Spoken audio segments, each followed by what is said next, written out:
Hello everybody, hi to all my subscribers. I was hoping to focus on something a little different to take everyone's mind off this, and I'm certainly going to be doing that, but I just had to talk about this rationing. First of all, I'd like to say, how's everyone enjoying their dose of communism? Great to be having a flashback to the USSR, isn't it? Now, what I've been surprised about is when I've been trying to order most of my groceries online, either at Tesco or Waitrose, wherever you can get slots. Right now, you cannot get any more slots going forward at Waitrose, Tesco, or on Amazon Fresh, and I assume it's going to be the same for Ocado, Sainsbury's, whatever. So, and basically, when you do order online, you are heavily rationed. So, do you remember at the beginning of this outbreak, what was the main news item? Before even all the scare started about coronavirus and lockdowns, it was panic buying, panic buying. Now, I think I did question in a vlog at the time, was panic buying really happening to the extent that they were saying? Or were they almost trying to encourage panic buying by saying that there was panic buying? Because in my mind, there may have been some people who were acting extreme, and I'm sure those stories were plastered all over Twitter and all over the media to create the impression that everyone was behaving like that. But I think people just changed their buying patterns, and maybe they purchased things they wouldn't normally, like hand wipes or hand sanitizer. Maybe those things don't usually sell very well. Suddenly they were. Or maybe people, when they shop, just picked up a few extra things. So maybe it wasn't really a case of massive panic buying. It was just the demand in general increased like it does at Christmas because people just anticipate and buy a few extras. But what it caused was outrage. You saw all over Twitter people saying, and on Facebook, look at all these selfish panic buyers. The government must do something. The government must ration. The supermarkets must ration. It was a classic case of problem, reaction, solution. Tell everyone that panic buying is a problem, get people irate, and get people to demand rationing. And what do we have now? Rationing. By public request. The government can't even be blamed for it because people have asked for it. My issue with this rationing, I'm not sure what happens when you're physically at a shop because I haven't tested it out. But when you're shopping online, they don't ask you how many people are in your household. You could be one person in your household, you could be one person in a studio flat, or you could be a family of 10 in a big house, and you still only are allowed the same things. I was able to purchase 4 apples and 2 bananas. That was the limit of fruit I was allowed. I was allowed a bag of potatoes, a cauliflower, a broccoli, some carrots, and 2 onions, and a green pepper. That was it. So if you're a vegan, I'm not sure what you're supposed to do because you certainly can't get an abundance of fruit and vegetables. Plus the fact, when are you next going to be able to get an online delivery? Probably never. So it's not really practical. I'm not quite sure where and how I'm supposed to even shop because it's not just a case of single items rationed. I'm sure a lot of you have found it. It's categories of items. So if you've taken a certain amount of milk and maybe a butter or a margarine, then you can't take eggs. So you have to rethink your whole way of cooking. And I'm sorry, I haven't figured it out yet because I'm used to cooking, being able to use a lot of rice because generally we eat gluten-free and vegan. I mean, not like heavily strict because I'm not a sort of person who likes to be too regimented. I cheat sometimes with some cheese, but it's crazy anyway. It's very difficult. Now, what I'm thinking about this, because going forward you cannot get online deliveries now. They've either totally booked up or they're not even accepting new bookings. So it means now, instead of people trying to stay at home, everyone's going to be going out. And also, if you're so heavily rationed by shopping online, isn't it better to rather go to the shops? Because even if they do ration you, you can go to Marks and Spencer, buy a few things. They ration you, fine. You just pop over to Sainsbury's, buy a few more, then to Tesco. So it's causing a lot more journeys. And if people are rationed, it means they go out more often. So I think this rationing is actually going to cause people to be going out a lot more for shopping, which is not exactly what they supposedly want, or who knows, I don't know really what they want. Then we come to the massive divergence in numbers. Japan, this linear growth that we've seen for a long time, cases not going up at all, not many deaths in Germany, things abominable in Spain and in Italy. And I still come back to the same question. It comes up time and time again on the reliability of the tests. Which tests were actually reliable? So if the tests weren't reliable, we don't really know what they're testing for at all.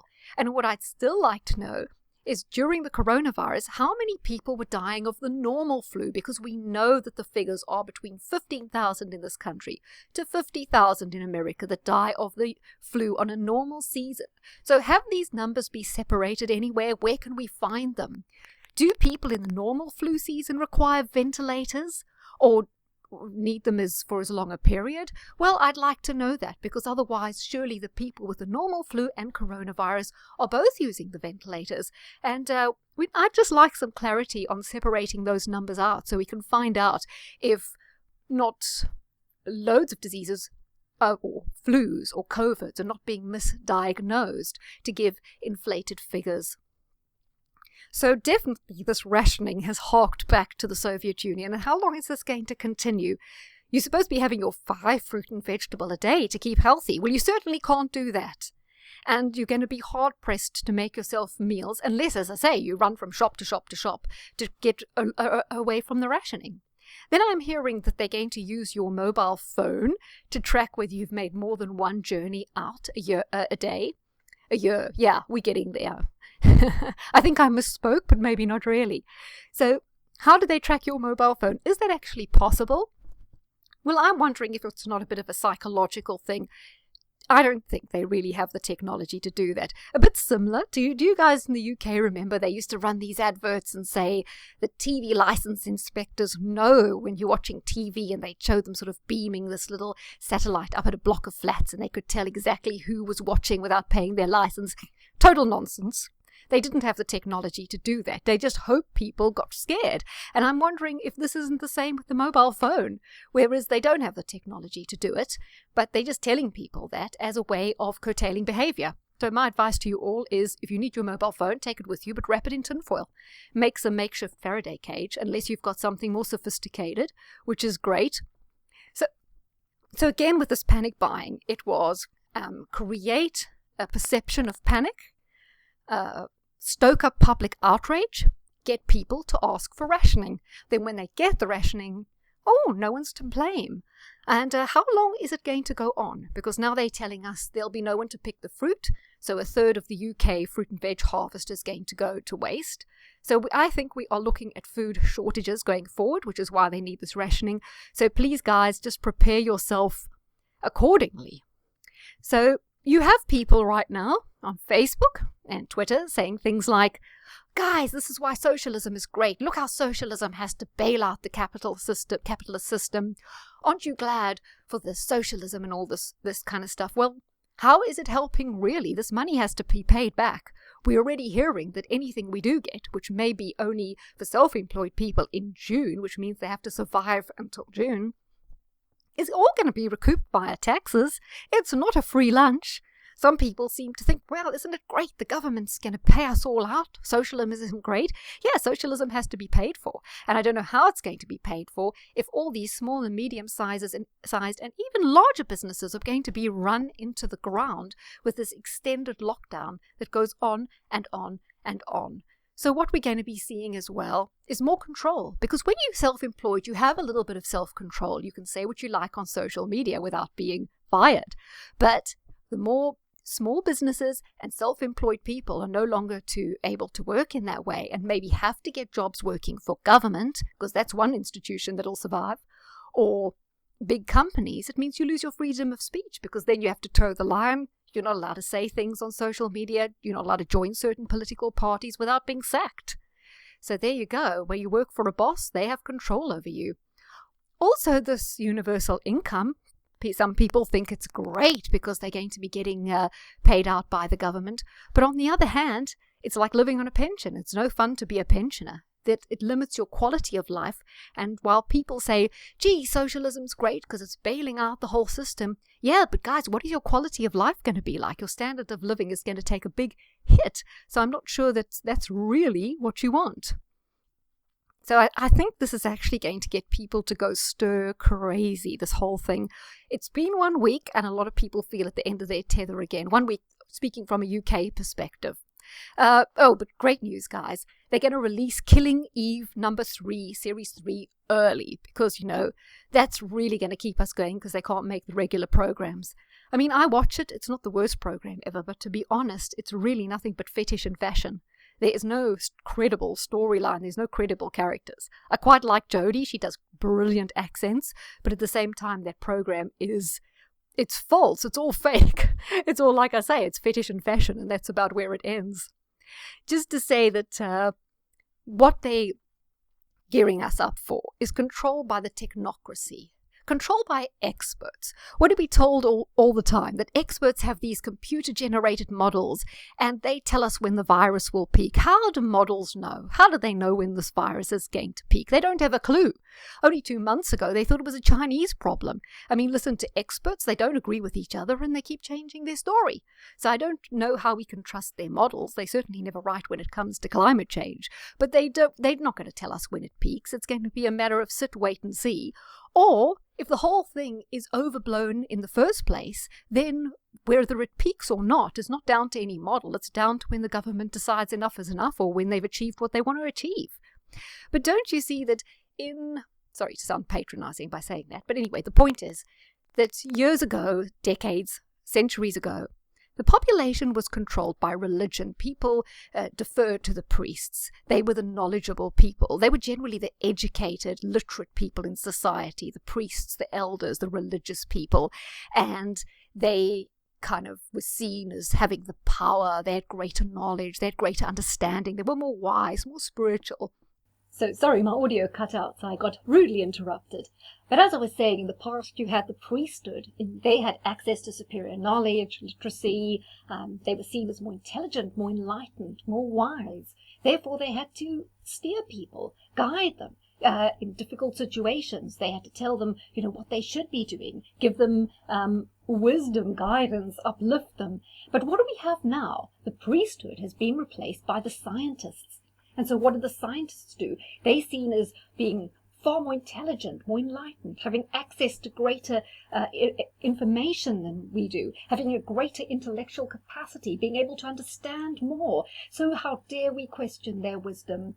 They are seen as all-powerful. They're the new priesthood who are meant to give you solace, to guide you, to reassure you, to tell you what to do, to tell you how to live your lives. And as you know, these scientists are usually put forward by the governments, and they are paraded in front of you, sharing their opinion, and you are encouraged to believe them, and of course you are derided if you don't. But as we know, not all the experts think the same, but of course there'll be a certain select group of experts and scientists who we are encouraged to believe, and maybe other groups who we are encouraged not to believe, and who are pariahs and whose opinion shouldn't be listened to. So just the way the old priesthood could control people, now we have the scientists and the experts who are basically the new controllers with their wonderful mathematical models. And of course, because they are generally more specialized in certain areas, we are encouraged to defer to their superior knowledge, because we, of course, all are just the hoi polloi. What do we know? What do we really understand? So talking of technocrats, what about Elon Musk, the guy who wants to put all these satellites up there so they can all spy on us and watch us with their 5G? Well, if you cast your minds back to my vlog from a long time ago, is How to Marry a Billionaire, where I looked at certain astrological configurations that are common in the charts of billionaires. But of course, you know me, I didn't just stick to that. I had to get a little bit political.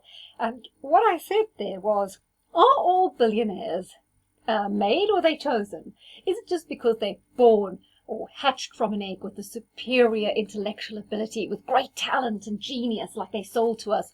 Are they wunderkinds who just, have the Midas touch or something like that? Or is it because they're in the right place, the right time, and for some reason they are chosen? So if you look at Elon Musk's grandfather, because his father's South African, his grandfather Canadian, because his mother's Canadian. So his grandfather was the head of the Technocracy party in Canada. So there you've got that link. Are they billionaires born or chosen? Why are so many billionaires on the script? Because they're chosen rather than born. And they placed in that situation. Wasn't it the case that American, members of the CIA brought Sergey Brin and those sort of people over from Russia and helped get them started? Of course, they were very good at maths, but they got their start with the CIA. That was the seeding. So I think when you're seeing a lot of these billionaires doing this, doing that, they all with the plan. They're all part of that technocratic elite. part of the experts, part of the scientists, they with the agenda, and they kind of think they're going to transcend us all. I mean, I think basically to them we're all moths. And so, as I say, science is the new religion. It's the new way of brainwashing people. It's the new way of saying, hey, we're scientists. We've got all the answers. Listen to us. But do they have all the answers? It's all supposition. It's all extremely complex models based on various assumptions. Take away one assumption, the whole model falls flat. And because there's no way of us really interrogating the science, because most of us are specialized in different fields. We may not be specialized in mathematics, so we can't take everything apart piece by piece and say, hang on guys, this is a lot of nonsense. And nor can journalists. I mean, it's journalists' job to ask questions, to look deeper. No, they don't do that at all. But most of them, maths and science isn't their speciality. They don't even know how to look at these things critically. Therefore, they just report to us what other experts have said, what this experts have said, It just becomes an incestuous citations cabal. Everyone just repeats what everyone else is saying, and because it's been said so much, it almost becomes true. So, just to end off, what we see happening in America is now a clear divide between the blue states and the red states. The Democratic-run cities in a meltdown with coronavirus, most of them are up to their eyeballs in debt, particularly Chicago, Detroit, LA. They're really going to struggle. The whole of California is mired in debt. They tend to be the worst affected by this coronavirus. Their economies are going to be totally shut down, their tourism, especially with the lockdowns. The red states are faring a lot better. Now this plays into a very significant theme that I think we're going to see running up to 2025, and that's almost a repeat of the American Revolution, because we have, as Neptune heads towards Aries, the exact, well, I wouldn't say the exact, but the astrologically synchronicitous comparison to the American Civil War, except this time I think it's going to be the red states, the southern states that come out a lot stronger, and you'll see a total change in America, or even the breakup of America. I know I've had one of my subscribers say to me, will Donald Trump be the last president of the USA? And I think that's entirely possible because of the trajectory. And just something to keep in mind, I actually was thinking about this, and then it came up in a totally different discussion about another historical event. And remember when I said at the beginning this could be a drill? I still do think in a way it's a kind of drill. Not that people are not that it isn't happening, but it is still kind of a drill to get us all in this lockdown mindset so that they can roll it out for future events, as you heard me say, particularly for climate, because they'll sell this as, wow, look how pollution went down. I mean, we're already hearing that, aren't we? So it'll be sold to us as a great thing. All the laws will be in place, all the surveillance will be in place, and they've had a wonderful trial run, and psychologically we are primed now for being told to stay in our house, where we can go, that we can only go in a 2-mile radius of our house, that we can't do this, lockdown curfews. We're being primed for that. But another important thing we're being primed for is death on a large scale. We are being primed to look at those numbers of affected and deaths going up every day, and they want to numb us down to that. So if something else happens, could be mass starvation, could even be some sort of conflict, they want us ready to accept those high death tolls so that we are already psychologically prepared for them. So I don't want to be too negative. I really don't want to end up on a negative note, and I definitely plan to do more light-hearted broadcasts to get everyone's mind off this, because it just isn't healthy to focus on it. I mean, can you imagine people who are stuck alone in a studio apartment or in a dismal flat, or people who are really, really, really worried about where their next meal is coming from or where their next buck is coming from? So I want to do some things that are more positive, obviously about astrology, and to get our mind off all that and just get thinking in some other places. But anyhow, I just can't help weighing in on all these subjects. It's so vital, so important. Sorry I cut out in the middle there. There's going to be a little gap in the middle. The sound might be a little bit different because for some strange reason my recording device just went to sleep in the middle. And I was like yakking away, not even realizing, and oh no. So guys, take care, look after yourselves, God bless, and chat to you hopefully very soon.